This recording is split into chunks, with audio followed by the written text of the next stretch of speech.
Kisah Lady Louise Windsor, cucu Ratu Elizabeth II yang sempat enggak sadar punya nenek seorang Ratu Inggris, kok bisa? Masih muda dan juga cantik, cucu Ratu Elizabeth II ini menyita perhatian publik, guys. Ialah Lady Louise Windsor yang merupakan anak perempuan dari Pangeran Edward dan Sophie Rice-Jones.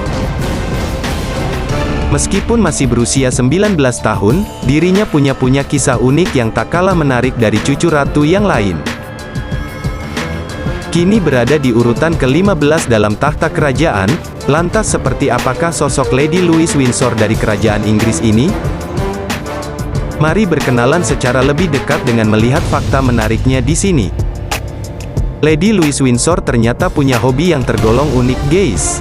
Diam-diam dirinya jago mengemudikan kereta kuda loh. Hal ini seperti terungkap melalui Town Country Magazine, sama seperti mendiang kakeknya, Pangeran Philip, Lady Louise Windsor juga seorang pengemudi kereta kuda yang andal. Ia bahkan mewarisi kuda poni sekaligus kereta kuda milik mendiang sang kakek.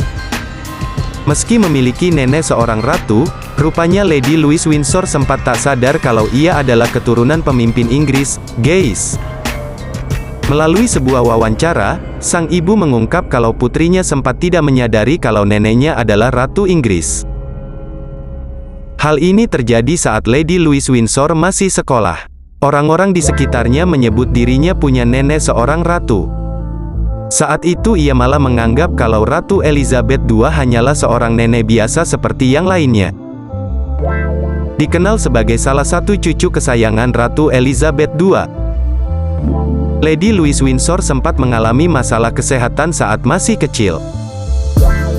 Dirinya diketahui lahir dalam keadaan prematur. Masih dilansir dari laman yang sama, ibunya yang bernama Sophie Rice-Jones dilaporkan melahirkan 1 bulan lebih awal. Kondisi ini membuat Lady Louise Windsor lahir prematur dengan berat badan sekitar 4 pound 9 ons. Selain lahir secara prematur, putri dari Pangeran Edward ini juga punya kelainan di bagian mata yang disebut sebagai esotropia atau juling. Dirangkum melalui Independent UK, saat masih kecil kondisi matanya juling terlalu dalam yang membuatnya merasa kesulitan pada penglihatan. Ia pun sempat menjalani operasi untuk memperbaiki gangguan penglihatan itu, guys. Kini Lady Louise Windsor sudah baik-baik saja dan bisa melihat dengan keadaan sempurna.